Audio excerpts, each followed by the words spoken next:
What is going on, party people in the house? It is Wednesday evening. And look, if you have made it this far, it means you've been having a fantastic week. So look, I'd always tell you guys, if you've been having a bad week, we're going to make it better. If you've been having a great week, we're going to make it even more stupendous. I'm going to use a big word that I can't spell. But welcome back. It is Wednesday night, so you guys already know what time it is. It's Unk time. It's time for your Drunk Uncle Sports podcast. I'm your host, Anwar Richardson. Before you guys get started, and look, you guys are filing in already, so I like it. That means a lot of you guys have already hit the subscribe button, right? So that, because you already know I'm here. Like, for you guys to start piling in so quickly, that means you guys have hit subscribe. If you're stumbling upon this, whether it's the first time you've seen this video or you just haven't hit subscribe, why don't you go ahead and do that? Hit that little button, hit the subscribe button so you get all the notifications. Even if you aren't a Texas fan, you need something to hate on, right? In the off season. So why not the Texas Longhorns? It'd be fun and fantastic. And then, of course, hit the like button if you have not done that. Please feel free to do that as well, as I appreciate it. And again, as you guys start filing in, thank you so much for checking this stuff out. Remember, we've got the Drunk Uncle's spot. Excuse me. I haven't had a drink yet, so maybe I should. We've got a podcast tonight. We've got the Modcast on Thursday. We've got our predictions that are coming on Friday. We've got the post-game show with myself and Jeff Ketchum. I will be in Lubbuck, leaving on Friday, actually.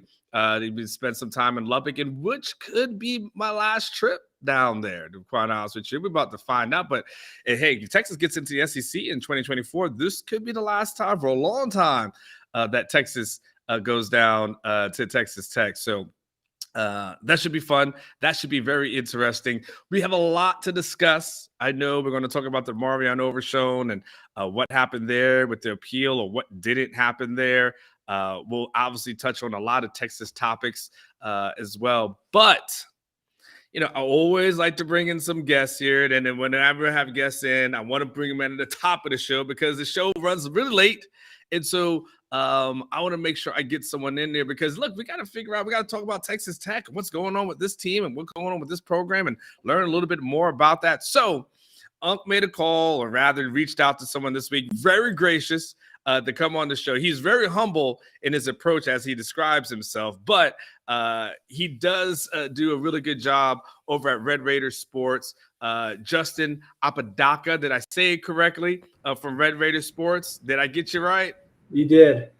Perfect. Well, Justin, welcome, to a Texas Longhorn show. Don't worry, everyone's going to be friendly to you, so you'll have no worries. This won't be like Chris Beard going into Lubbock.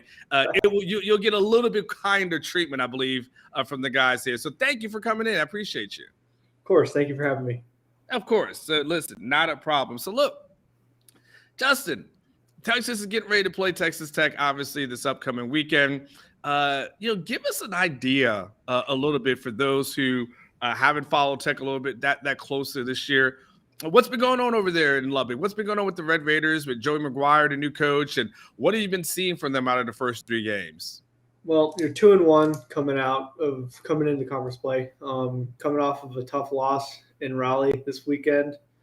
You're kind of dealing with your second string quarterback who played down the stretch last year, ended up winning that bowl game, but you're still kind of figuring it out. You're struggling with the quarterback position a little bit. Give me a break. Give us a breakdown there, Justin. You said they're going with the number 2 guy. For those in here who are unfamiliar, what happened with the number 1 guy? Well, similar to Quinn for y'all, Tyler Shuck, he suffered a shoulder injury again in week 1 against Murray State.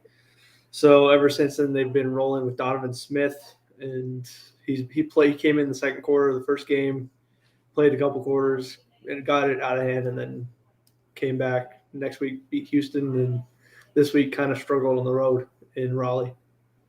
What's the prognosis? Is he the guy that you guys are expecting to play, the backup again this week? I mean, how long is the starter out? Yeah, so Joey said on Monday that Donovan will be the guy, most likely. Baron Morton, the third string, the redshirt freshman, could also be an option. But Tyler Shuck won't return for the next couple weeks at least. Gotcha. So, I mean, tell me what without him, give us an idea of that last game. What did you see against NC State? I mean, NC State's a ranked opponent, right? So we're not saying that they lost against Appalachian State, right? They lost against a ranked opponent, a good team. What did you see? What did you see that worked well? And what were some of the areas of concern coming out of that game for you? Well, the two big main concerns are the turnovers. I mean, Donovan has thrown 5 picks already this season. Wow. In 2 games or 2.5? 2.5 games, yeah. Yeah. 2 pick sixes, both pretty much backbreakers. The one against NC State, it sent you down 20-0 early in the second quarter, and they kind of climbed back in. But that's the big concern is the turnovers. But I don't know, he seems a little inexperienced. The confidence in the pocket isn't completely there, but the reads have to be a little faster. But I mean, otherwise, he has all the talent in the world. He can throw the ball, he can run the ball, but it's just the comfort and the experience. So obviously, in a situation like that over here at Texas, right? Texas has relied on Bijan, Robinson, Roshan Johnson as the guys to kind of help up with this defense until the quarterback situation kind of gets settled. Tell us about the Tech run game. What does that look like in the absence? Has that been able to help them out at all, or where is that run game in your opinion?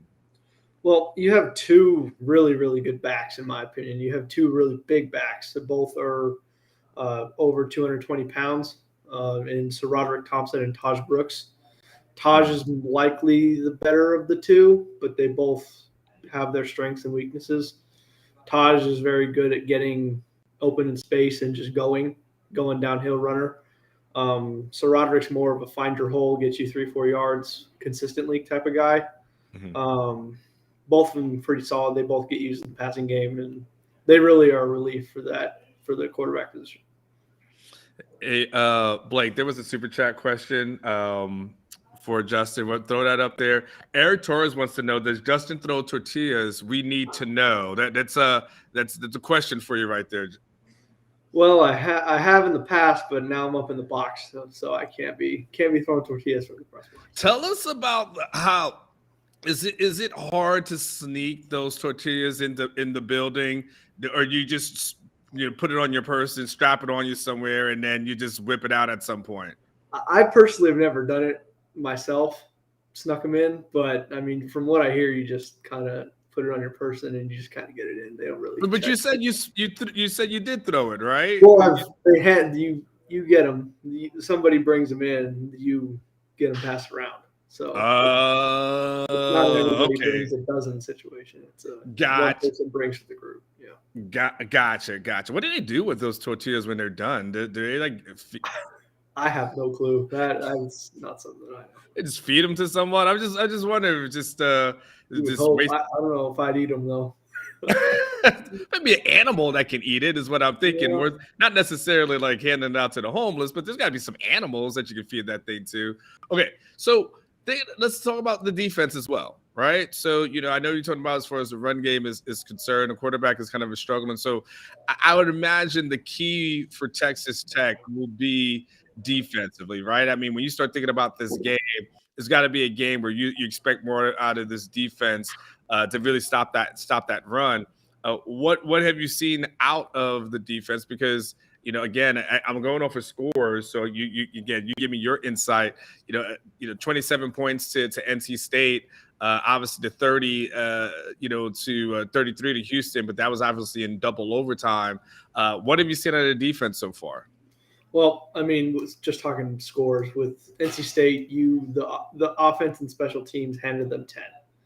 So with the pick 6 and a muff punt on the 13, and the defense held them to 3, that's 10 points that are pretty much given by the offense. But anyways, the defense has been great. I mean, they've been probably the strength of this team. They've kept them in games. They kept them in against NC State. There was a play by Dadrion Taylor Demerson, the safety, chasing down that saved a touchdown. He hit it, forced a fumble, punched it through the end zone for a touchback. And it was momentum shifter. Air got sucked out of Raleigh. So let me ask you this time. I'm kind of curious from a defensive perspective and just from what you know about last year's team as compared to this year's team. Last year Texas had its way with Texas Tech. Scored 70 points against them, which is, as you know, is pretty damn incredible. Has there been a lot of changes on defense that you note, whether it's personnel, coaches, like what? I'm curious as to how this defense could be potentially better than the product that we saw last year, and maybe got better at other times. But I'm just kind of curious as to the difference between the 2021 defense versus the 2022. Well, I mean, it starts and ends with Tim DeRuyter. He's the new defensive coordinator, and it's a completely new system.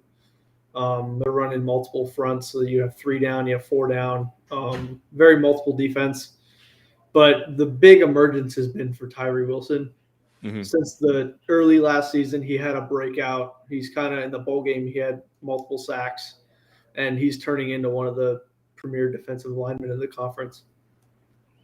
Anything to note about special teams for the squad? Well, special teams has kind of been a struggle as of the last couple games, but the big guy is Austin McNamara, probably one of the best punters in the Big 12. He gets it up there and has lots of hang, so he'll be able to flip the field pretty well. A couple of those things, and I'll let you go. I kind of talked about this in the intro. This could be for Texas one of the last trips that they make to Texas Tech for a while, just because it's a potential they go in the SEC in 2024. From a Tech perspective, and I don't know if you've heard this from any of your sources or anything like that. Is there a desire to keep this game going even after Texas leaves the conference? Is there a desire to have Texas as a conference opponent, or is this kind of a feeling like, hey, Texas is going, Oklahoma's going, we're done with it, and everybody kind of be on their way? Like, what are you hearing out of Lubbuck? Well, from a fan base perspective, I'm certain that this game would want to continue to happen. I mean, we have a sellout crowd that's likely going to be very raucous on Saturday. Mm-hmm. But I don't know. I don't know how that's all going to turn out, but I'm certain that the university and the town would be very happy to keep this going. What's your opinion? I would like to see it continue. I think it's I enjoy the big crowds. I enjoy the hate, I guess. I embrace the hate. Okay. And I'm assuming when you say you embrace the hate, you mean embrace the hate for Texas. Is that where we're going with that one? I wouldn't say so. I think I'm just – and I think the hatred for that fans have towards the University of Texas over here. Yeah, I think Texas is obviously used to that, and there's a saying that people don't hate on some people that don't have something. So, there is that thing that occurs, and I'm sure the Chris Beard leaving Tech probably didn't help as far as any of those feelings are concerned. Give me your thoughts on the game this weekend. How do you see it playing out?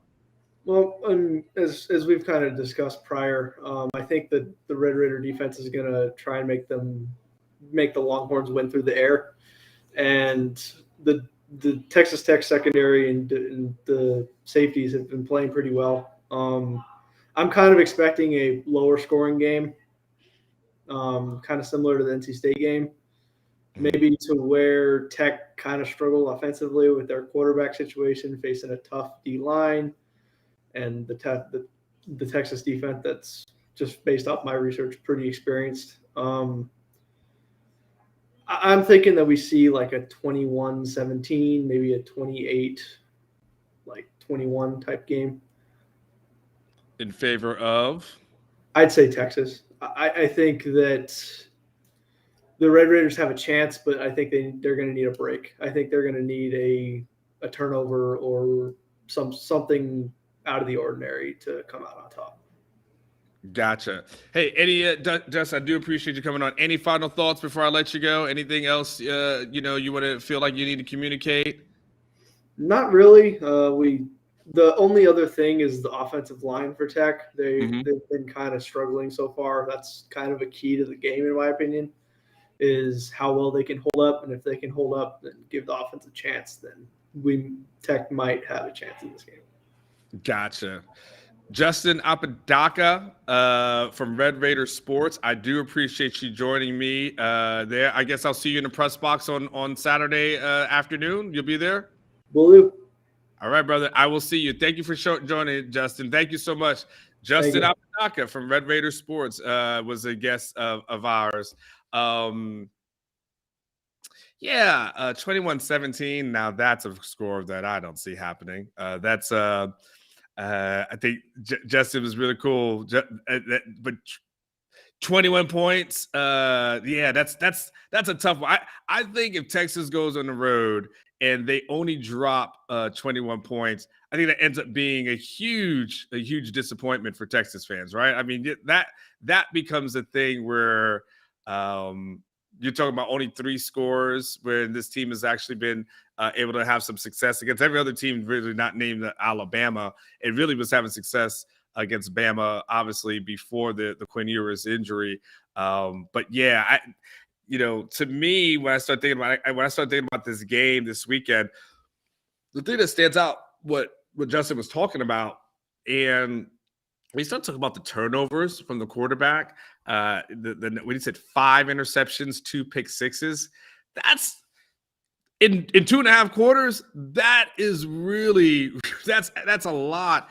And when you start thinking about what you got from a defensive coordinator standpoint, not only with Pete Kwiatkowski, but Gary Patterson helping, how this defense has been scheming, how they've been attacking. You've got to think this is the defense for Texas that had a Heisman Trophy winner on the ropes. Like a Heisman Trophy winner for 3 quarters was absolutely on the ropes. So, we'll get into how we're going to break down this Tech game. But usually, Blake, are you there? Blake, chime in for real quick. Blake, what's the line on this game? What's the line on the game for this weekend? Is it 6.5? Is that right? Yeah. And what's the point total, Blake? One second. Let me pull it up. You're a man of high stakes. 60 is the point total. 60, yeah. So what are we talking about? Like 30, what is that, 34? Something like that. Yeah, like low 30s, high 20s kind of game. Yeah. Yeah, so yeah, we're talking about like a 34-28 kind of game, something like that, or whatever, 60 minus 34, whatever that ends up being. So somewhere in there. So 30s, 20s. To me, I think that really rests on, do you think Quinn Ewers is going to be playing, and is he going to be 100%? And if he is, I'd probably lean towards the over there. And also just the history of Texas and Texas Tech games being so competitive, the crazy environment usually tends to lead to high scoring as well. But but Blake, I mean, last year, I mean, yeah, it was high scoring, but it was definitely a lopsided high scoring affair, right? Yeah, I mean, 70-35, is that what it ended up being, somewhere in that range? Let me just get it. I mean, I know I got the 70 portion right. I just want to make sure I get the other one. Yeah, 70-35. That's what that's the thing. That's what I want to ask. What was curious what I was asking about to Justin. I'm like,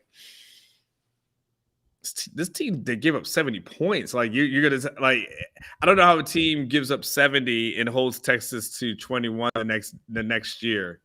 I mean, like that. Mm-hmm. That is a tough one. Now, maybe it's possible, right? It is potentially possible that happens.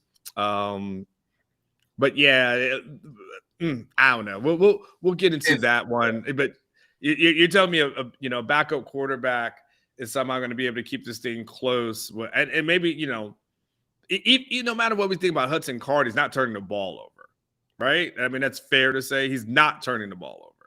True. But 28-21 is also sounds good. Yeah, but I'm thinking in the 30s. At some point, it would be hard for me to see this game. I mean, I know they're going to be loud. They're going to throw their stuff. But I mean, at the end of the day, I think Texas is just a better team, right? I think so too.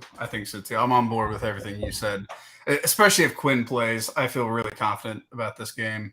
If he doesn't play, you feel a little bit less uneasy, but still, I think Texas wins by 7 to 10 points, in my opinion. Yeah, and the thing is, I don't know, Blake. There just seems to be, to me, something a little bit different about this year's team than last year's team. And again, we'll see what happens. I don't want to kind of pump it up too much, and I definitely don't want to jinx you guys at all. But I don't know. They're just over 3 games. I think Ketch and I have different takes on where the team is at and different viewpoints of where it is. I think I'm a little bit more optimistic about it. I think he's a little bit more cautious about it. But I just think this is a better team. I don't really, the team that I think is the biggest threat to them upcoming is OU. But if Quinn is there, I give this team a chance to go ahead and pull that one out, a very good chance of pulling that one out. And then after that, I mean, if you got a healthy Quinn back, I just think every other team is just a team at that point that Texas. I think every team is a team that I look at and says Texas can beat that team. That's what I'll look at. Yeah. That's what I'll think about, going forward. Yeah, absolutely. And I mentioned this in the Slack earlier when Alex was talking about the impressive grade for Christian Jones this week in his deep dig, which is really high. And I've seen so much improvement across the board on this team compared to last year's team. It really makes me want to buy in on the coaching staff moving forward. But I need to see 3 more games. And if Texas gets through Oklahoma, I'm fully bought in to Steve Sarkisian and everything they're doing over there, because it really feels like this program is progressing in a way that it hasn't in a decade. Yeah. All right. So I want you to do a poll for me, Blake. Okay. And we're gonna go poll heavy tonight. No jokes, guys. No poll jokes. Okay. But we're gonna go poll heavy tonight because I got some things. Let's start off with the first poll of the night. Blake, you have to think about how you're gonna word it. But this is where we're gonna do that. Our categories are gonna be ridiculous or reasonable. Okay. Okay. That's gonna be our 2 categories. DeMarvion Overshone appeal not being reversed. However you want to phrase that, ridiculous or reasonable. That's going to be one of our first poll questions for tonight, because if you haven't seen it yet, we've had it on Orange Bloods. I believe Chip Brown was the first to report it. If he wasn't, don't at me. I've been with my kids all day long. I haven't had a chance to go and see who did what at what time. So I'm with my kids tonight, but I'm pretty sure Chip was the person. It was someone else. Give them the credit. Don't at me. And then we've confirmed it that they appealed obviously the suspension, and it was denied. And I'm just kind of, by the way, Blake, switch us. It's confusing. And thank you. It seems a little bit like BS when I start looking at, when we start thinking about intent, and it looked like the guy just popped up and he hit him at the same time. Like, it didn't look like he lowered his helmet. Didn't look like he had malicious intent. It looked like a bang, bang play. And then all of a sudden, for some reason, when they went and looked at the film, they still are going to be hell bent on it. It seems almost like, oh, they're just sticking together for the sake of sticking together with their own officials, as opposed to just saying, you know what, it happened in the moment, but this is how it is. I thought that might be a possibility, that they looked at it, reviewed it, and said, nah, man, like this shouldn't be. But here we are. What do you think? Man, I knew they weren't going to reverse that call. I just had a feeling. They like upholding their calls. And man, his face mask was straight up, looking him dead in the eyes. Like, I don't know. It was a ridiculous call. And the votes are coming in and agreeing at 94%, saying that it's ridiculous that it was upheld. So the other 6% is clearly like OU fans, A&M fans, like, people are just here to troll and laugh and have shit to talk about as far as Texas is concerned. Kind of impressed it's only 6% trolls. I kind of thought it'd be more, personally. Yeah, I mean, well, with the troll, yeah, I mean, but you got to give them credit. That's a heavy dedication of trolling, right? Because not only are you trolling, but now you're participating. It's almost like you got sucked in accidentally because you really don't want to give any. You're watching this show because you hate the Longhorns, and therefore because you hate the Longhorns, you kind of hate me.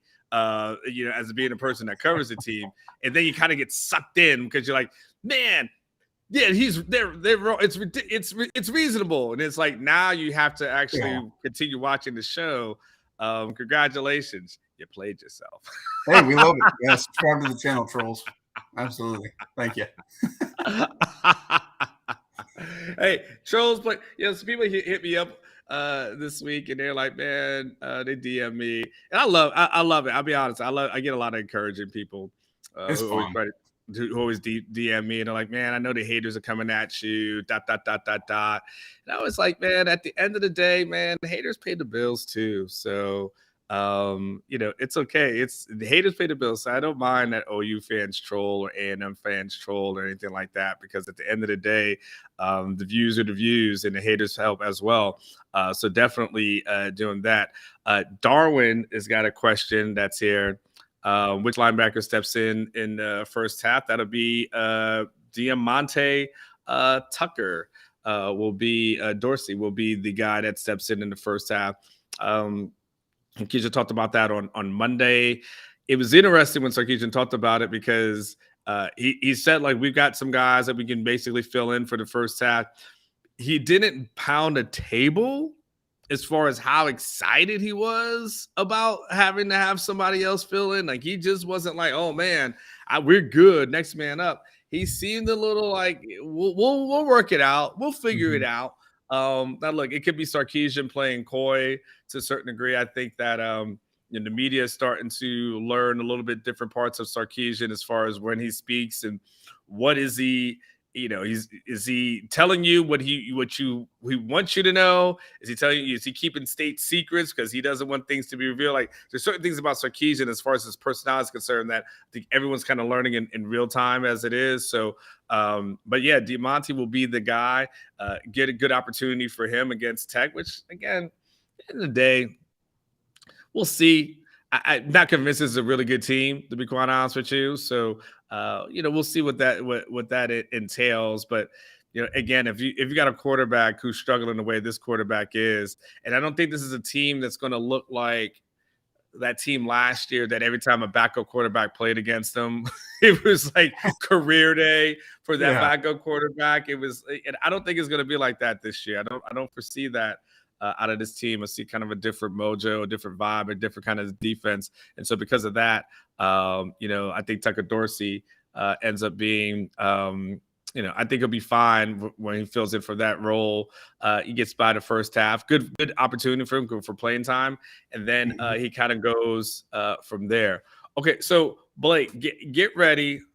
Because here's another thing, and I want all you guys in the chat to get ready, because whether you are a Longhorn fan or troll, but more importantly, Longhorn fans, we're going to go through something. I don't want to make this too long, but I also want to do this for maybe like the next 30 minutes. But I definitely will need your participation in this because of this. I think this will be important for everybody. So right now we are a fourth of the way through the season. We're 1/4 of the way through the season, 3, 6, 9, 12, and it's over, right? And I want to do grades. I want to do first quarter grades of your team, okay? And Blake, what are our categories that we have? Or how many categories do we get? 4 categories? Yeah, 4. Mm-hmm. Okay, so we'll do, let's see, A, B, C, or then we'll just do below, okay? Right. So we'll just do A, B, C, or below, right? Because that's where we're at, okay? And let's go position by position. through this thing. And I want, and when you provide an answer, especially if you provide an answer in the chat, if you just say A or B or C, make it a complete sentence for me so I can get your perspective, because I don't want this to be something where I'm just talking to you tonight. Like, I also want to hear from you. So I don't want this to just be a speech. I want us to have like a positive interaction this evening on, what is it, September? What is it? What's today's date? Damn it. I'm trying to look it up. 21st. We're almost through this month, man. Oh, damn. My mom's birthday's coming up soon, too. Flew by. Yeah, it is. It has. My mom's birthday's coming up soon. I need to do something. So, okay. Note to self, mom's birthday. All right, cool. All right. The tough one's going to be this, what we're going to start with. We'll start on offense. We'll start with the quarterback. So, Blake, go ahead and put up quarterback for me. A, B, C, or below. Now, listen, that quarterback grade is going to have to be a combined grade for you guys. So you're going to have to combine Quinn with Hudson. So if you feel like, hey, because we're just going by position. So you feel like, hey, Quinn was an A, but then Hudson, you feel like he's been a C, then you got to be fair and give it a B. You just can't say, well, Quinn was great, and we're going to ignore Hudson. Now, if you feel like Hudson has done good in filling in within this role, then, hey, if you feel like Quinn's an A and then Hudson's a B, then go ahead and figure out where you're going to do, whether it's, you're going to say, I'm going to go for B, I'm going with A, but it's probably an A minus. Like, where are you on that scale? I want to kind of get curious. Blake, I'll start. You'll stay on tonight. For me, when I start grading the quarterback position, I'm somewhere between an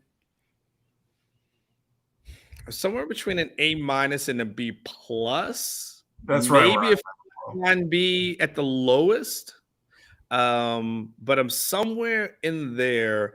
Because at the end of the day, there hasn't been a turnover in the last 2 games. At the end of the day, Hudson has played hurt, but he's been good enough to at least keep this team competitive against Alabama, where the floodgates could have opened. And of course, last week he did just enough, to get by. Like I said, I wish I had an A minus, because I think I feel really comfortable with an A minus, real comfortable with a B plus. I'll probably my grade itself would probably be like at a 91 to 89, like right in there, Yeah. Love to get. I would love that, but where are you as far as the quarterback position is concerned? I'm right in that range as well. I mean, I think if we're grading on what has happened, I'm probably in that 87 to 89%, high B range. If we're talking about the potential and what we've seen, especially from Quinn Ewers moving forward, I mean, that's off the charts. We've seen the flashes, but as far as the performance on its own so far, I'd probably lean with a high B. What are you seeing from in the chat so far as the poll is concerned? Where are people leaning? Yeah, so we have 70% grading the quarterbacks at a B, and 23% at an A, 8% at C, and 0% worse.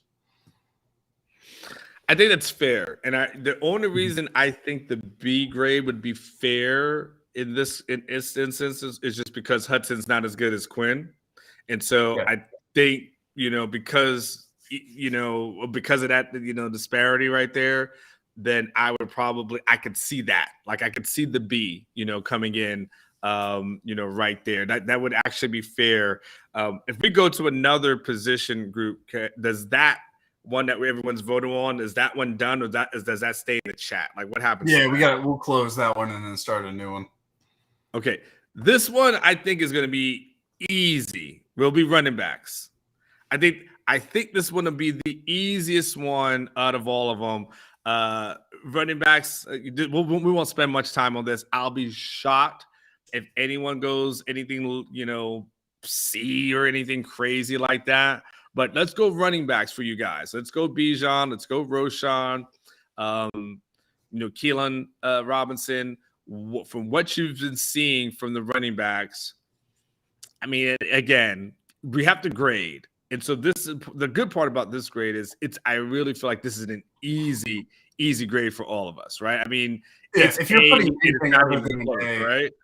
you ain't watching the games because these running backs are off the charts. I mean, the two lead guys are both NFL caliber talents and good ones at that. I mean, Bijan and Roschon, any program would kill to have either. And Texas has both rolling at a high level right now.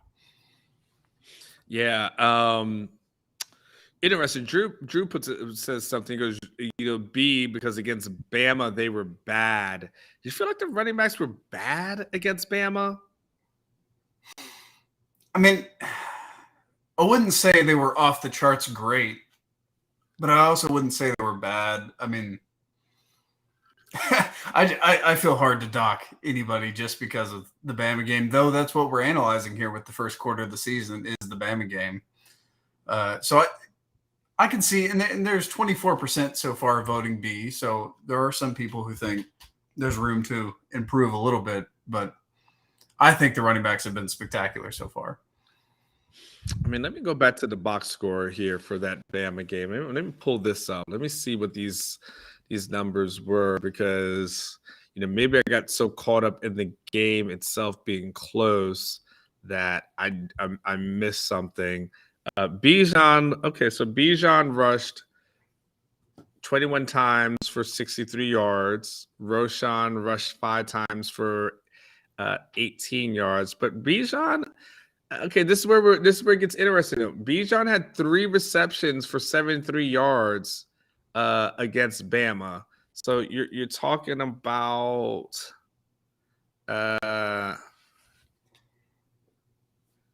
you're talking about 156 combined yards for Bijan Robinson and 1 touchdown. That's, I mean, that I'm not quite sure, but Roschon had 3 for 20, so that gives him with 18 rushing, so that's probably like 40 yards for him. But if Bijan gets 156 combined, I don't know if that's horrible. I don't know as bad as one would make it to seem. Ergo's bad blocking versus Bama starts up front. Running back room is an A, which is I mean the what's up, Eric El Presidente, by the way. But yeah, I mean I would definitely say that I want to say the blocking was bad. I mean, I wouldn't go that far. Could have been a little bit better, but I don't think it was bad against. We've seen bad blocking. Like, I'm not going to say what we saw against that team was actually bad. But it wasn't the Arkansas game. Right. We've seen bad. Like, I know what bad is like. This to me was good versus number 1 team in the country. Like, I think you take that. 7 days a week if you can get that kind of productivity against a team, like, because how many other teams are going to be able to do that to Bama? I think that one is pretty good. This one I'm going to be very, very interested when we start doing our quarter grades, guys, and we move along on the offense is concerned. Receivers, not tight ends, receivers. We've got and A, B, C, or below. This is where I'm really, really extremely fascinated to think about what you guys see from the receiving position, because when we look at the stats from receivers, as of right now, Blake, there is not a Texas receiver with a touchdown reception on the year. There's not a one. Mm-hmm. So, you can't ignore that fact. Now, what has contributed to it? There's clearly a lot of things that explains why it is the way it is, but there's, at the end of the day, 3 games in, not a touchdown reception. Mm-hmm. Where are we on the receiver thing? And this is a group, Blake, that there was, Brendan Merriam was supposed to come in and be that person that put this group up to the next level. Like, we're talking Bolitnikoff winners. I mean, he's riding high off of what had happened at Pitt. And right now we're seeing guys that I don't want to say taking a step back, but we haven't seen, that standout productivity from like last season. I mean, Jordan Whittington has probably been the bright spot at this point, right? I think Jordan Whittington has looked good. We've seen a little flash here and there of Casey Kane. Xavier Worthy is kind of how this room gets judged. And Xavier Worthy hasn't been able to go off. And again, that's not all on Xavier. Sure, there was a pass that maybe he could have caught, but then there was also a lot of passes that just weren't good enough and getting to him as well. But I think overall, Blake, this one might have to be a C. I mean, what is your thought process on this one? I'm right in there between a C plus and a B minus. I mean, the deep balls are just not being completed. And you can blame the quarterbacks or you can blame the receivers. There have been passes that have been missed and drops as well. But I think some of that falls on the receiver room for sure. I mean, Xavier's dropped a couple balls in the end zone that should have been caught. And yeah, I mean, and this is a Steve Sarkisian offense. We expect explosive plays, and so far we just haven't really seen them. So I'm right there, probably a C plus through the first quarter of the season. I think the good part for me, and again, we're on a quarter way through the season. If we do this thing again in another, 4 weeks, so after another 3 games, I think this offense has the potential where we're saying C right now, we can be talking about an A a few weeks from now, especially if Quinn comes back and when he's healthy, then I think that grade seems to go higher, but at least it's not a failing grade, right? And then the part is that part is good. All right, we'll do a fun one. And this will be interesting too, because I think I know the answer to this, but let's go tight ends, Blake. Let's go get a tight end grade, for everybody. We're basically talking about Jatavian Sanders. I mean, it's really the Jatavian Sanders grade mixed in with some other guys, Junior Anglo, that are there. But what do you say? Blake is afraid of Onward yelling at you again. It's not going to happen tonight. No, I'm not afraid. Blake, what Blake is learning on the job is, there's a flow of a show. And what Blake is learning in real time is how shows flow. And you got to follow what the host is saying and where they're going with certain things. And if you throw the host off, like, it just wrecks the show for moments. Yeah. So I think Blake is. Yes.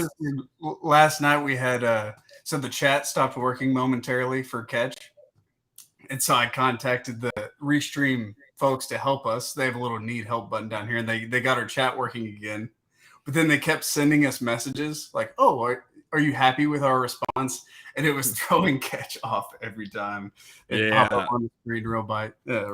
So, yeah, absolutely. Yeah. So, I mean, so in real time, yes, I did yell at Blake. But in real time, Blake did kind of interrupt my thought that I had going over some bullshit like chat results that it really wasn't necessary at that moment. But we'll move on. The young man will learn. I have more nightmares of the live show that I was tossed the other day. Okay. 22 second. Oh, cut that off. Yeah, I don't know what that is. So what are we looking at for the tight ends thing? I gotta imagine. I'm gonna guess because I can't see it. I don't know why can't I not see it in where I'm at, but I'm guessing. I'm gonna guess 92% A with maybe 8% at a B. Ooh, so it's 58% A and 38% at a B. Whoa. I need the B people, the B's on here. I need you guys to chime in on the chat. Like, I need to know. Well, okay, so money. Oh, my man, money out the anus. Wait. Okay, so that just didn't sound right.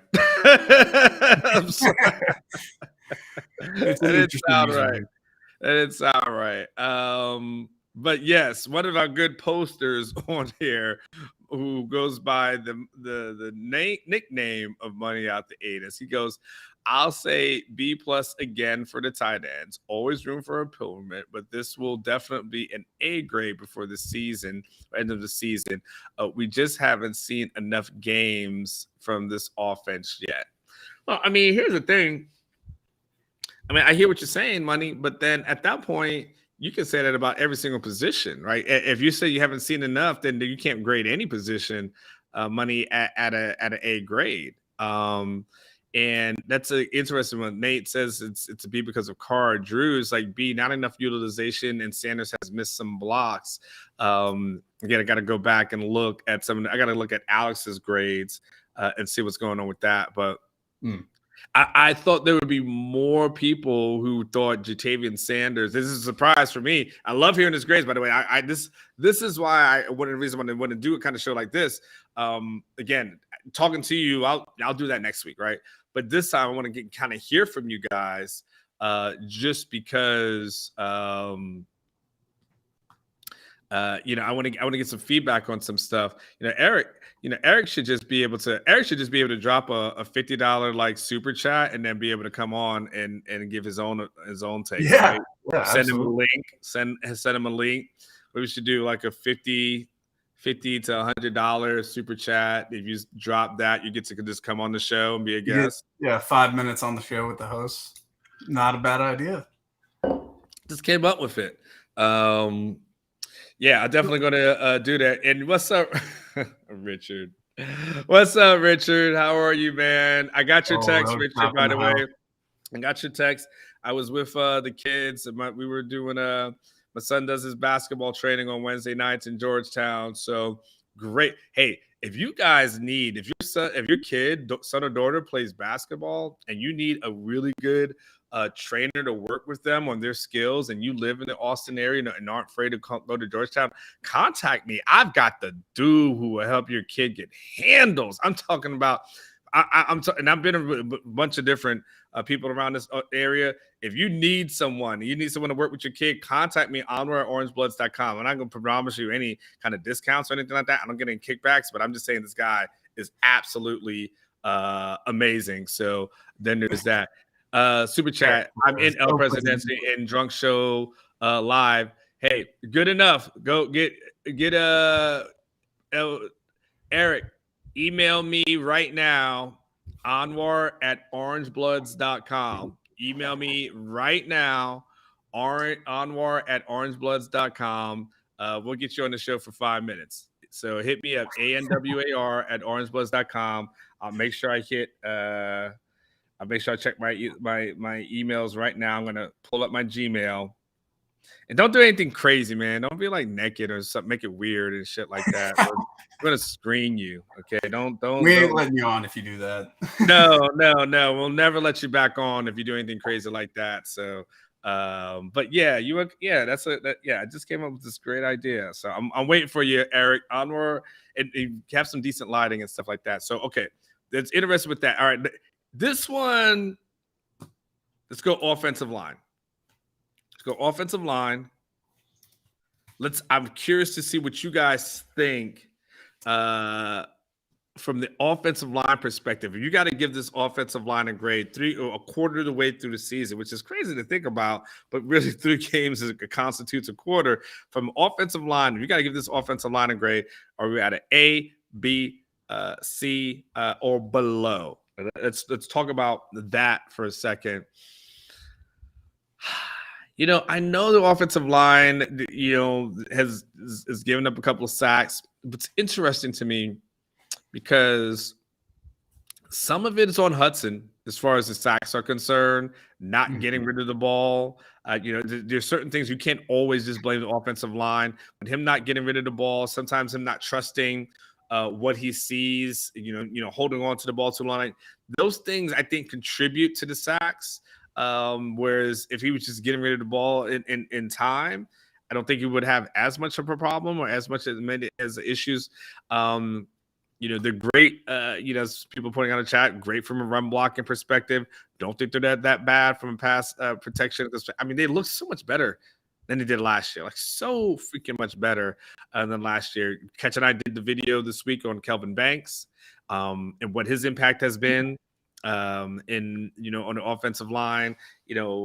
This is not a line that you're just hearing their name called and seeing guys get abused again. Last year was brutal. We're not talking about that team right now. The same team. Blake, I'm almost in the same realm of an A- B+ with this team. Yep. I think A might be a little liberal with it. I think it might be a little liberal grade. I like A would be elite. Like we think of the running backs as I think of the running backs as elite.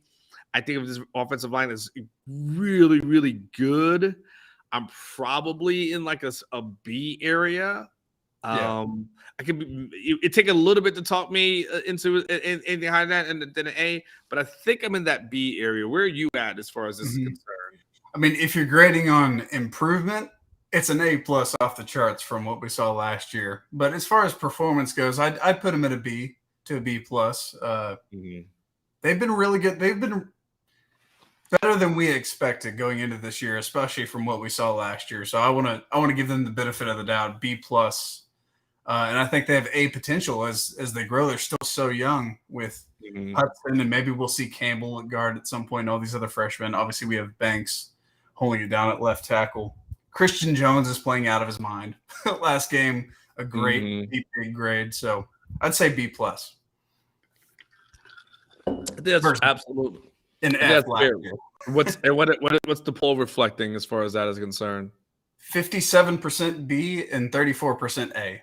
So we're all right around there. And if for the 34%, I guarantee you, for the 34% of you guys, if you wanted to make a pitch to me as relates to why you guys think it's an A, I probably could be talked into it. Just be quite honest with you. Like I'm why I'm with a B.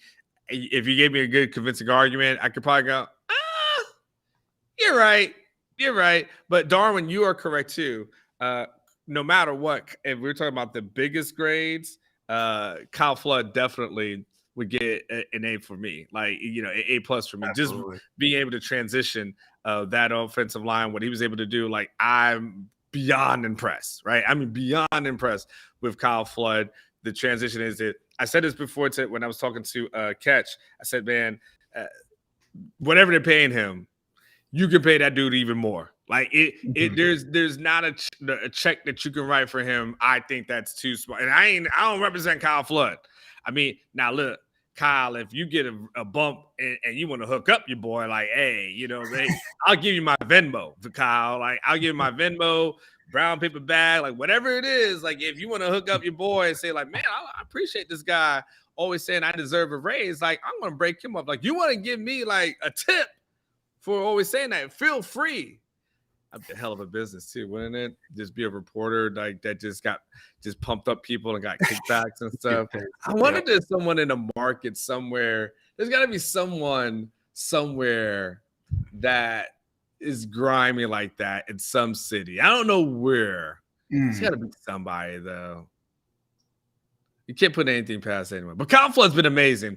Now I wasn't thinking. I thought about it too long. I was like, because I'm like, what percentage could I get Sarkisian if I started pumping him up a little bit more? 2% of his salary. Anyway, that has been great. All right, let's go to defensive line, Blake. Let's go to defensive line. All right, guys, let's go ahead and what is this? What I'm looking at, Matt, this guy from Texas question, one of those people I've met. I love it. We get to stop, Matt. Be nice, Matt. Be nice. I needed someone from Tech to come on and talk to us. This is his first game. I wasn't quite. I'll be honest with you. I wasn't quite sure if he was excited to be on the show, if Justin was excited to be on the show or not. But I don't know Justin, so It may have just been he was here, and it is what it is. I'll go back and do some Google search, and probably was something like Auburn's an asshole, but I didn't really, didn't know about it. Let's put the dude on. This is not the dude we banned, right? No, the older guy. No. That's Jeff Bridges. No, okay. I was like, what? Because I don't know. I can't recognize the avatar. It's so small. Okay, it goes. Okay, cool. And Eric's going to join us in a second. Super chat. If Texas wins the next 3, I will buy you a new fedora. Oh, wait. Okay. If not, you get me and my crew sideline pass. Okay, I can't get you sideline passes like that. You're asking me to go against Bianco. Okay. Wait. First of all, dude, you want me to bet against Texas? Like, what kind of bet is this? Like, I don't even like this bet. Like, I don't want to bet against Texas. So you want me to be happy that Texas doesn't win the next 3? Like, that's setting me up. I don't want that. We can't do that. We could do something else. Like, how about let's figure out let's do this. If we're talking about the next 3. So the next 3, what's the next 3, Blake? So we're talking about Tech, West Virginia, OU, right? OU. Yep. Shit. I mean, you got to understand, like, from my perspective, like, I want Texas to win games because Blake and I have a better show. Orangebloods is a better place. You guys are happier on Twitter. He's saying if Texas wins the next 3, you get the fedora. But if not, you got to get him sideline. I got to get him sideline passes, but I can't get him sideline passes because that's outside of my jurisdiction. Yeah. So I got to think of something else that is more tangible because I can't get you sideline passes. Hell, they don't even hand them out of Texas. They don't even give us reporter side. I get sideline passes. I get sideline passes for every other game that I cover outside of Texas in the Big 12. Texas is the only place I can't get a sideline pass outside of the last 6 minutes of the game. And everyone else I can go. So, dude, I need you to think of something else. So just think of another thing. We'll come back to that. Hold on one second. Hold on one second. We're going to get Eric in here in a second. So give me a 50 bones is all it takes. Let me give me 1 second, guys. It's going to be interesting because I've never had a chance to see Eric, but here we go. I'm going to send him a link to the chat. All right, you should be getting a knock at the door soon from Eric. Where are we at on, dude? Think about something else. I'll put you back on. I'll put you back on the chat if when you think of something else. So don't just come back to me. I won't forget about it. So come back to me, dude. Where are we at as far as defensive line is concerned? We got 58% out of B and 32% out of A. What do you feel about the A grade? I definitely lean towards a B. They've been a lot, again, like the offensive line, they've been significantly better than last year. But the overall performance has probably been a B. I mean, last game, they really, especially in the first half, they struggled to close the deal. They were getting to the quarterback, but they weren't getting him to the ground. And that was a real issue that caused that game to be a little bit closer than we expected for a little while. Yeah, I'm more on the B grade as well. This was a team that, for a portion of that UTSA game was not really getting and affecting the quarterback. I think better in the second half and definitely were in the first half. So, there were definitely some chinks in the armor. And again, it's not to say that this team was not good or didn't show up or anything like that, or they didn't come through when they need to. Like all of that happened. Yeah. But at the end of the day, you got to also factor in the totality of this thing. And so B is good. And by the way, I think Jackie makes a hell of a point. B from an F. That's a great job by PK. And yeah, can I just say real quick, I'm not going to really get into this PK versus Gary Patterson thing. Like I'm not going down that rabbit hole as to who should you credit, who should not credit. Like I'm not about that. Like PK is the defensive coordinator. Gary Patterson may have had some ideas, but PK is the defensive coordinator, and I'm just going to leave it at that.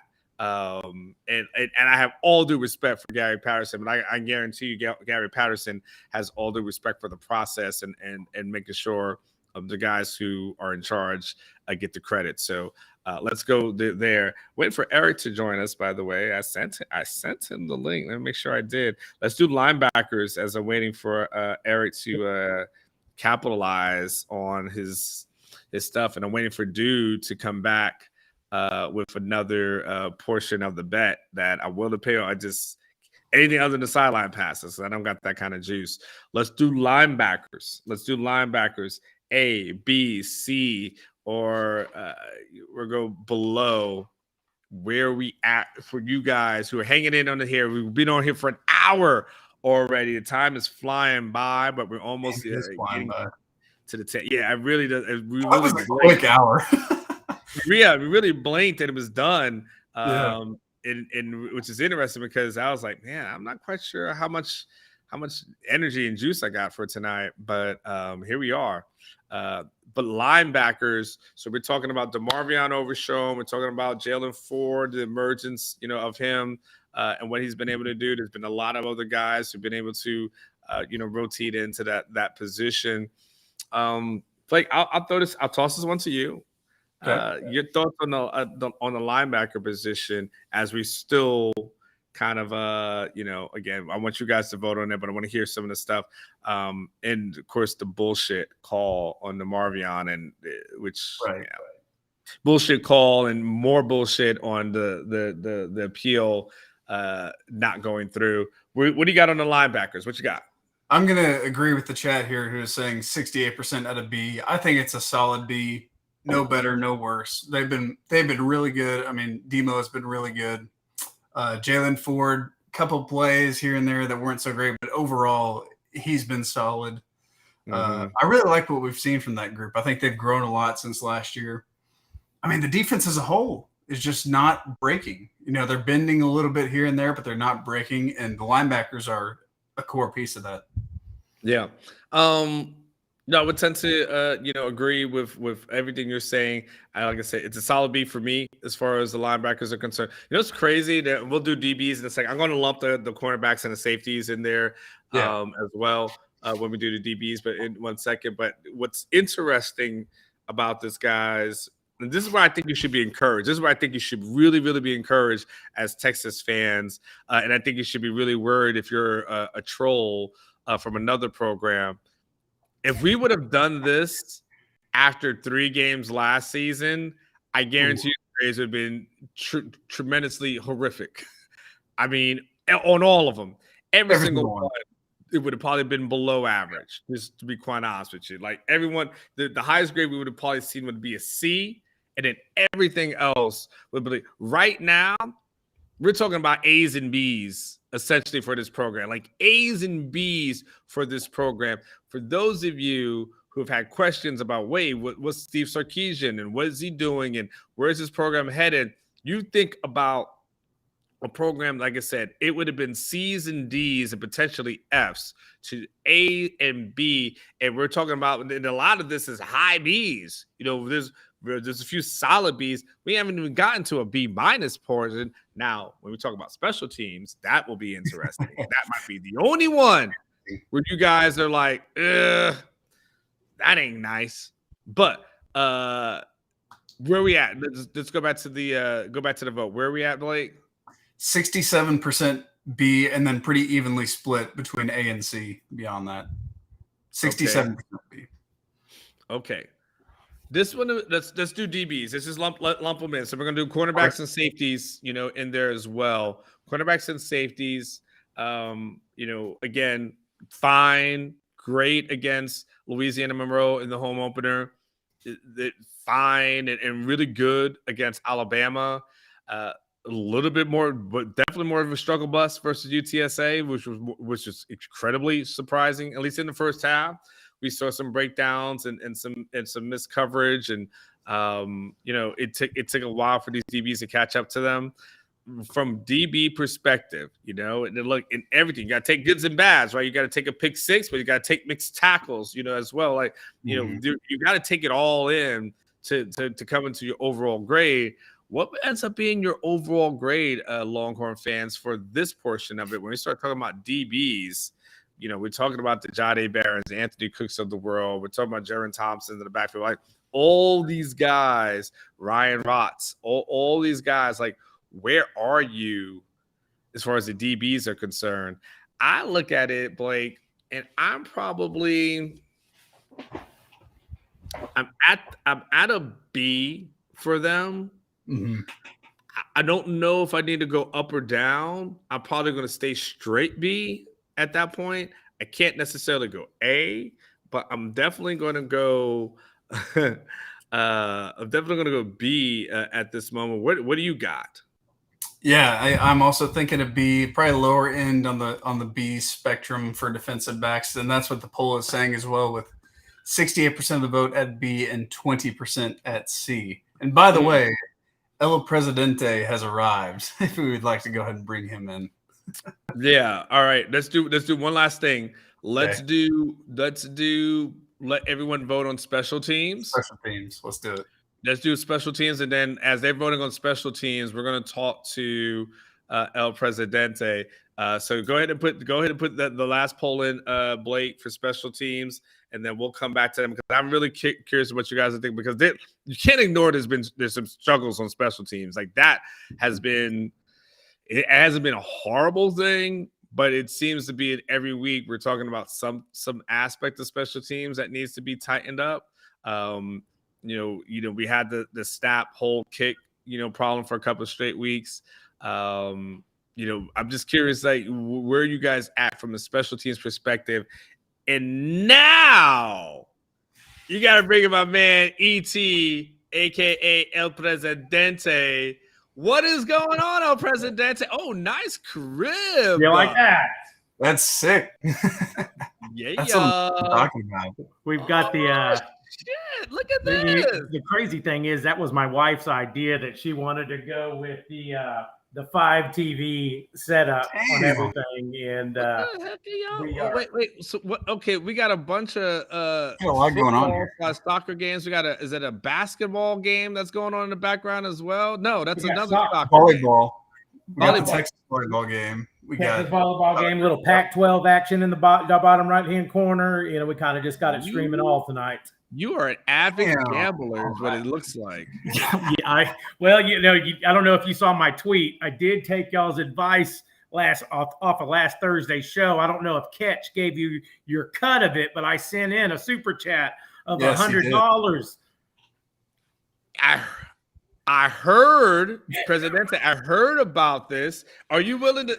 And so, because I was not buying this whole UTSA is going to keep it closed. You got to be worried about UTSA, all this other kind of stuff. So I was like, hey, no. Go ahead and bet the over. Bet on Texas. You're fine. You'll be more than fine. And so all I know is I heard that you put the bet down, and I heard it paid off for you. I don't know how big did it pay off for you. Did it pay off big for you, or just pay off? I put down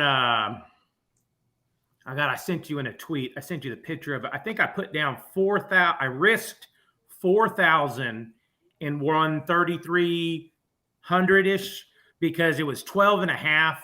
But I took the odds. I was like, dadgummit, I've been screwed by that hook so many damn times. And just in case Texas did lay an egg, I said, let me just go with the 12 and hope for the worst. And let me tell you what, my stomach was hurting the first quarter. Yeah, that first half. Oh, that was a nervous halftime. Oh, yeah, man. I was just like, man, if Sark doesn't get in there and rip their tails, I'm going to be on my first flight back to Austin to rip their tails.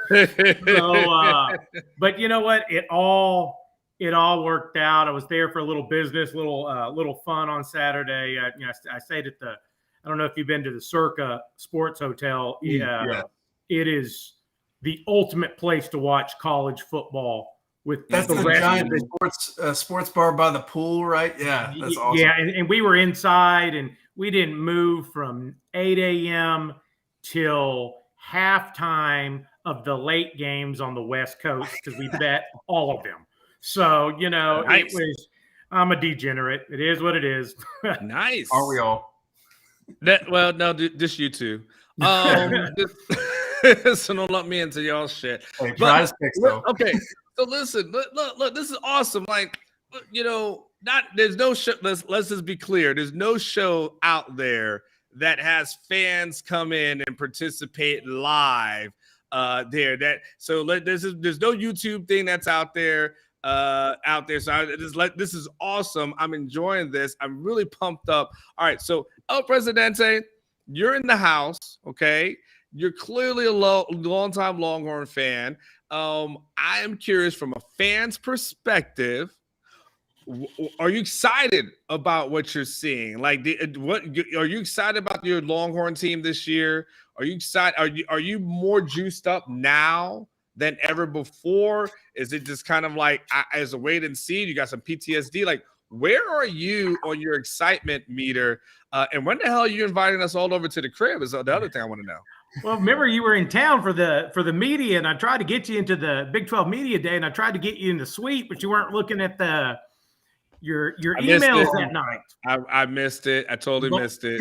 But we'll get you next year. But as far as Texas is concerned, I flew up there last year and watched them get pummeled at Arkansas, and I got laughed out of that damn suite I was sitting in. I don't know how many pig sueys I had thrown right in my face. They would come down.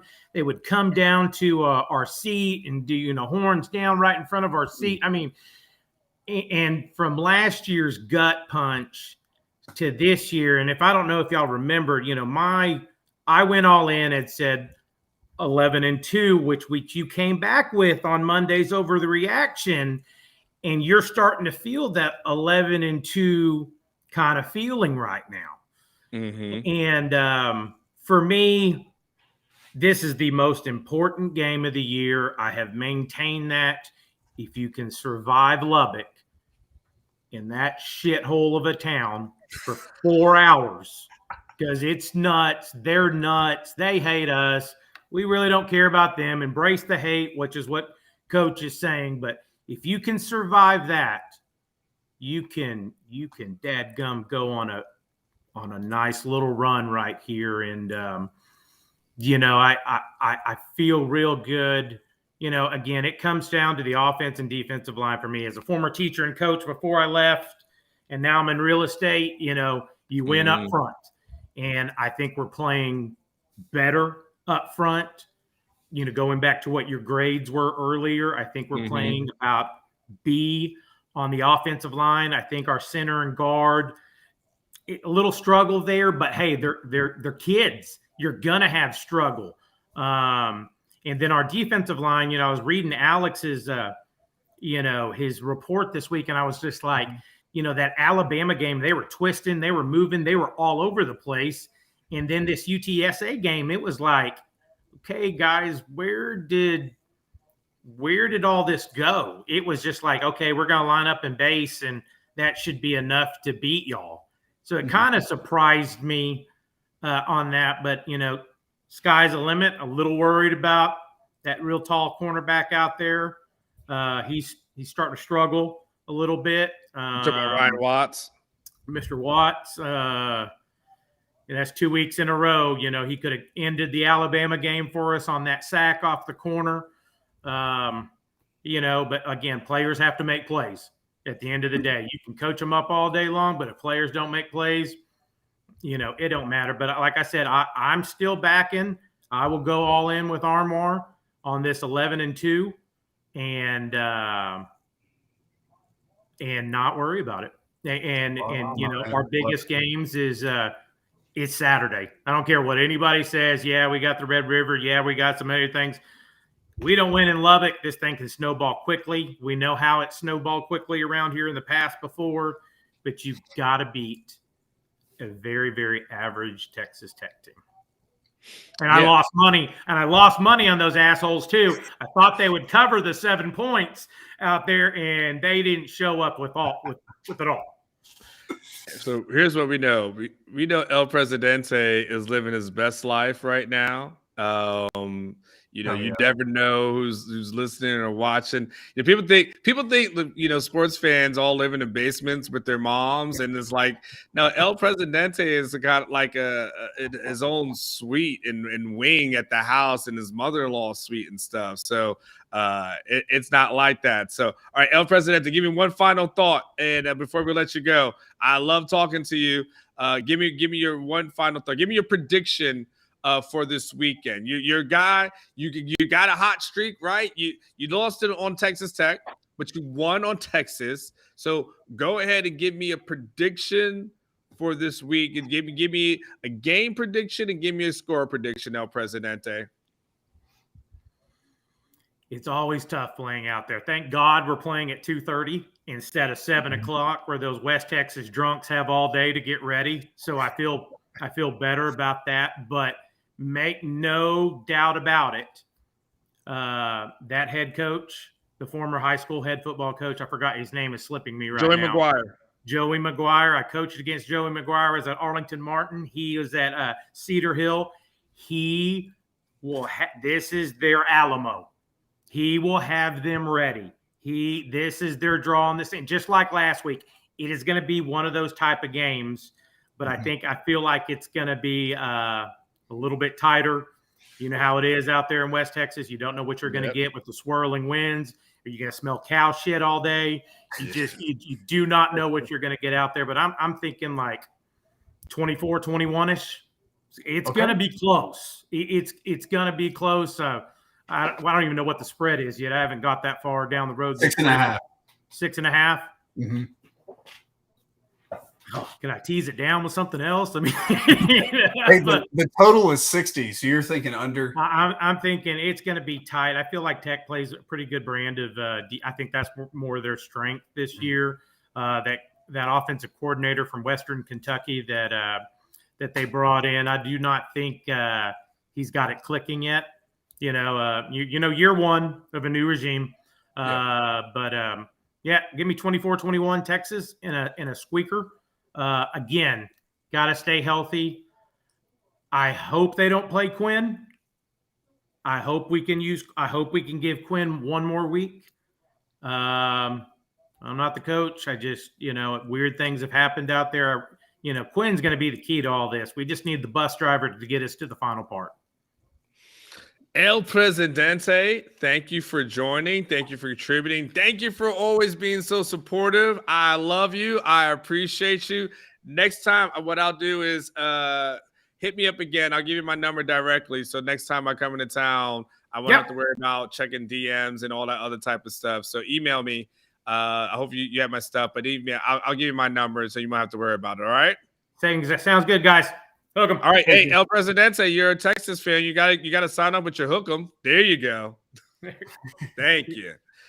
El Presidente was in the house, man. Killed it. Absolutely, he was awesome, man. He was awesome. I'm excited. Like he is quickly moved up the charts as a really good dude. So. I don't want to say favorites because I have a lot of good favorites. I like Darwin. I like El Presidente. I like all the guys who in the chat. Kermit Wade's always hanging around, money at the anus. Like all these guys are good dudes. I really love everyone. I'll be quite honest with you. Like shit, it really gives me something to look forward to come in midweek and get in here and see a lot of the familiar faces. And be able to talk to guys and hear some good things. All right, so where are we at on the special teams vote? Special teams got to hang out longer than any other anybody else, by the way. It did.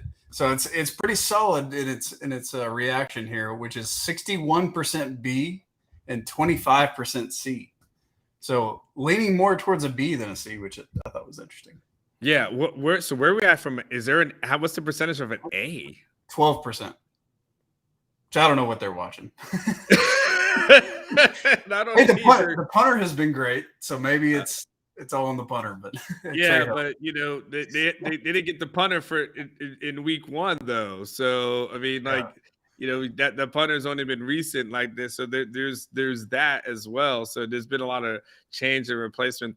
If you're talking about money out the anus is the 12%. Oh yeah, he must have a lot of burner accounts if that's the case, because I'm not quite sure. James is right. Game 1 had a block that was there. I mean, again, so you had that problem. There was another hold exchange in week 2. On there. Even Sarkisian talked about. Even in the last game, I think you talked about Will Stone, not kicking it out the end zone, and so they get to put the ball on a 35. So there's been like a lot of little things where, I mean, I really think that unit overall is probably like B minus at this point. I won't go C plus because we haven't really seen a ton of missed field goals, but there's no way I can co-sign on an A. I'm definitely down for B minus just because of some of the miscues, but I'll give them the credit when we talk about the other aspects of it, which is not giving up something. So we're talking about, we're not seeing teams taking advantage of Texas on the special teams and breaking them down on special teams. So we're not seeing a guy taking from the end zone and returning it to the 40 or the midfield or anything like that. We're not seeing punt returns. So all the coverage units do extremely well. I give Jeff Banks a lot of credit for putting good guys out there that make solid tackles that really don't miss. Like when I look at those units, punt, the punt coverage and the kickoff, like those guys do extremely well. It's just a little nuances that they have to do better at and improve at and do there. So let's do one more poll, Blake, and then we'll let everyone go. So overall, there's the overall at 2-1, your team grade overall. When you think about where you are happy at as with this team, as relates to this team, are you going to give this team right now an A grade, B grade, C grade, or below? I don't think anyone's going to go below. So really, let's talk about the A, B, and C. Just overall, yes, fuck. We ain't gonna grade it. We ain't gonna grade the rest because that's BS. Hey, dude says super chat's not working. So, dude, all right, dude, don't worry about it. You don't have to. You already put a little bit on there. Just tell us what you want to say, dude. We got you. All right. This is what it is. But you already put something on it tonight, so don't worry about it. Go ahead and put something else there. Unless dude's trying to get in. If you're trying to do a super chat to get in, then we'll go ahead and adjust that. Team grades. When I think about where this team is at, Blake, the 2 wins, and again, I take a different approach because I know Ketch will look at it and he'll say to himself, well, I think it's easy to say, well, this game didn't show me something, or this game didn't show me something, and this game, and like it's easy to kind of kick the can down the road to say, okay, well, Louisiana Monroe didn't mean anything, so let's see what happens. Well, Bama was a close game, but let's see what happens against UTSC. Well, UTSA was let's see, they got past that, but let's see what happens when they go on their first road game. And then, you could keep kicking the can down the road. It's like, well, that's happen. What happens when they come back home against West Virginia? Okay, but what happens when this young quarterback goes against Oklahoma? Let's see what that looks like. Like you can do this for all year long. And at some point, you got to look up and say, you know what? But at the end of the day, this team's still looking pretty effing good. So I've got to give them credit based off of what I'm seeing. Like, that's where I'm at, right? I'm giving them credit off of everything I'm seeing right now, not everything that may or may not be. I'm just going to give them the 3 weeks. If I give them a 3-week grade right now, a 3-week grade for me is an A. It's an A. Solid A. Not gonna go A minus, not gonna get A plus. Yes, because look, there's a team, Blake, that lost against Bama and ended up being ranked. Yeah. They lost against Bama, entered the season unranked, lost against Bama, and ended up being ranked. I had all the hand moments and motions right there. That shows you what other people outside are thinking of it. And again, I think when you're talking about 2-1, so that's important.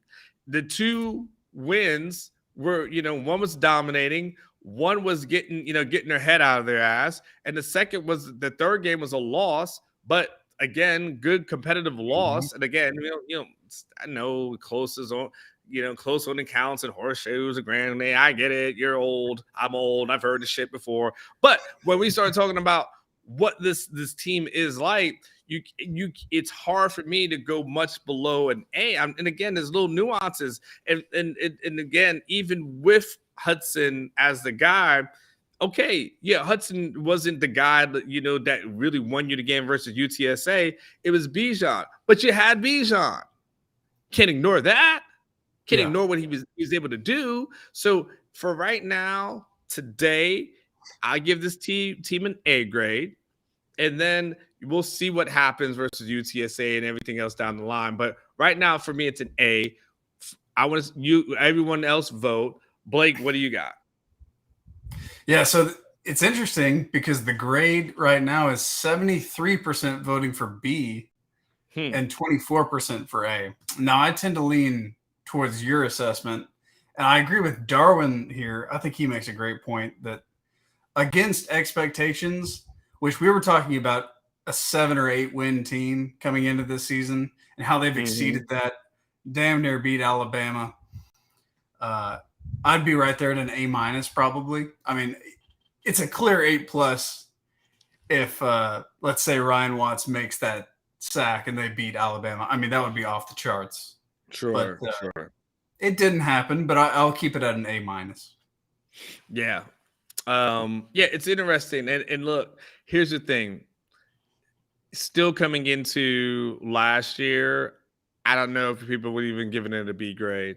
So again, when we talk about hooray for progress, hooray for where your team is, Joshua says, I think this team is a B, but I think that's more than good enough to win the Big 12. I saw Oklahoma and Lincoln, and I think Texas looks way better.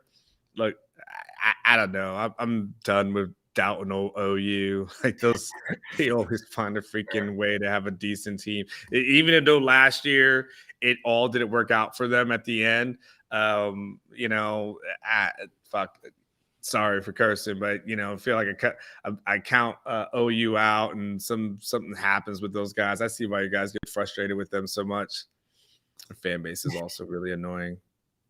It can be.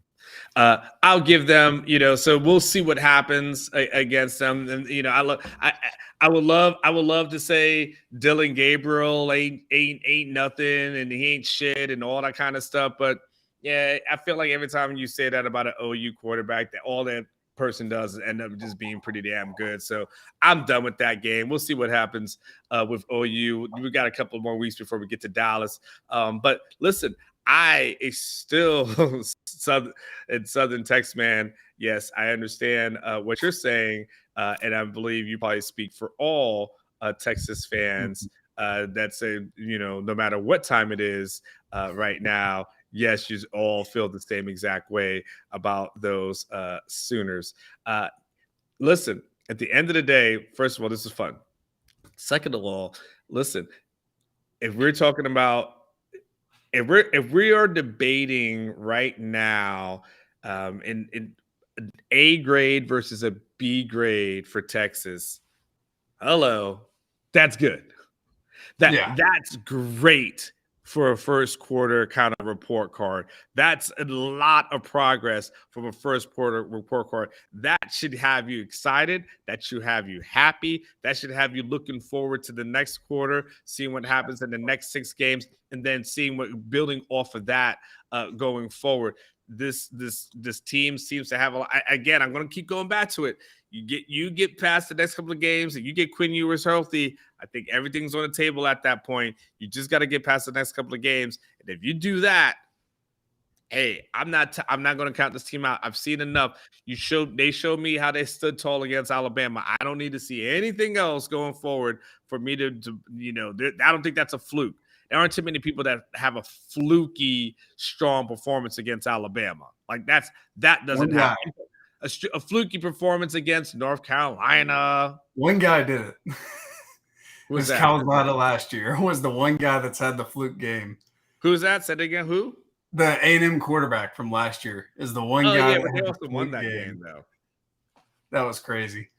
Yeah, they won that game. But that ends up not being a fluke. Of course, the season has been. Well, yeah. This season has been a different one for A&M, but you guys can laugh at them later or today. Anytime with them, they absolutely deserve it. Blake, you got anything else? Any other parting shots? Any other things? Let me bring this up. Have you seen the Eli Manning undercover video? Do you know what I'm talking about? So Eli Manning went undercover as a walk-on quarterback at Penn State for a camp. He's got the long hair and the facial hair and hidden, like, just comes in, and it's a really funny. They did like a 15-minute video on it. I think it was ESPN. I'll have to look it up. But that's what all these Chad Powers comments are. That was what Eli went by in that video. It was really funny if you haven't checked it out. Okay. All right, cool. Well, then everyone, I allowed Blake to go off the rails a little bit, but if this video's funny, as Blake says it is, then I got it from the chat. The chat's bringing this next up. week. You pointed it out. So you brought it to the forefront for everybody, and you co-signed on it. So because you brought it up, because you co-signed on this, everybody needs to go ahead, and we're going to watch this Chad Powers thing. I'm going to hang up when we get off this thing. I'm going to go and check this thing out. This damn thing ought to be funny. If this shit ain't funny, then we're coming back next week, and Blake's never allowed to talk again.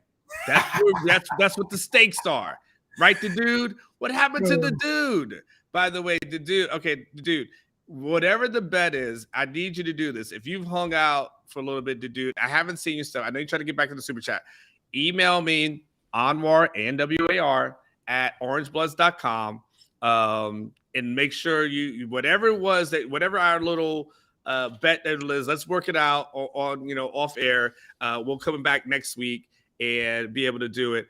You guys are all saying this thing is funny. This damn thing better be really freaking funny, because I'm literally going to put this on YouTube with my TV on YouTube. I need to be at El Presidente's house though, but that background is kind of distracting. Now, I'm not going to lie. Like, I like the 5-screen setup, but could you vibe with that? You probably like that, don't you? You're young. Oh, yeah. Like that. Well, I'm like El Presidente. I'm a degenerate gambler who needs to see every game. So yeah, we got the parlay going, and you got all the sides going. Yeah. I mean, there's a part of me I actually think that is kind of dope. I ain't gonna lie. It's a little distracting, but I bet you once you get into it, it's probably like really pretty amazing. And it probably beats going back and forth and stuff. So El Presidente's got a kind of nice little setup. El Presidente is still he's still like here somewhere. I'm kind of disappointed that he didn't put our show on there. But it's interesting that what you guys can't see. Hold on. He's still here. Don't put him. He had. I don't know if he forgot to like turn off his laptop or whatever. But like, don't do that to the man. He's still there. No, I mean, it's not like he has porn on, but I mean, he's still. He's watching the volleyball game. Texas. He forgot to turn off his stuff though. So I'm just kind of seeing like, yeah, he's look, he's pumped up about something. Okay, all right. I just wanted you to. So on a side screen, he's still there, right? So he hasn't turned it off, but he clearly hasn't turned the volume. Must have turned the volume on, but so I can still see him on the side, and I kind of feel like, what the hell is my man doing over there? And my man's like 10:30 at night, and he's just like, this is what he's doing. Like, so his wife clearly doesn't want him in the bedroom. It's just like, hey, you should have all this shit outside so I can just go back in my room and just chill out. So wife is doing this thing, and Presidente is doing his. All right, listen, guys, we have gone 90 minutes, an hour and a half. I will be Jackie is like that was kind of creepy. I'm not being creepy. He didn't turn off his camera, man. I'm seeing it in real time. Like, don't call me creep. Dude left his camera on. So all I can say is like he's putting his he has it here. I'm looking. That's on him. As long as he's not doing anything creepy. Now I would definitely thank God he didn't do anything weird. But any case, yeah, El Presidente is the boss. So that's what's up. Listen, tomorrow on Thursday, if you guys are watching Modcast, will probably be sometime, see, Sarkeesian's usually around 11:10. It never really starts on time, so it'll probably be 11:15 or so, 11:20, whatever you want to set the over under on. So we'll go on sometime after Sarkeesian. So sometime anywhere between 11:30 and 11:45. We'll have predictions for the upcoming weekend on Friday. Then on Saturday we'll have the post game show. I will be in Lubbuck. Reporting live from there. So I'll be, and we'll do the post-game show for as long as we need to go. And then, kind of chill out on Sunday. And then Monday it comes back to the overreaction show. So got everything that you want, got everything that you need. So I'm going to go and look for this Chad Powers thing right now. Go check it out. I'm going to check it out right now. I'm literally going to put it on YouTube. We'll pour myself another drink, hang out for a little bit. Hey, check out this Chad Powers thing. And you guys do what you guys need to do. Do what. Oh yeah, and by the way, Jaquez said it best. Free Demo, 100%. BS. He'll be freed, but it looks like it'll be in the second half. So, kind of is what it is. At least Demo is he did his time. At least he's free from stories that never mind. I'll let it go. On that note, you guys have a fantastic night. Not going to mention it. You guys have a fantastic night. Have a fantastic weekend. Stay safe. Enjoy the family. Enjoy the friends. Enjoy your weekend, man. Texas is playing Texas Tech. Has an opportunity to go 3-1. I really think I think they got a chance to win the next couple before OU, and that's going to be a good thing for you guys. So be happy, be safe. Hey, listen, and I'll see you guys next week, Lord willing. I hope it's in the Lord's will because I definitely want to be here. Y'all take care. See ya.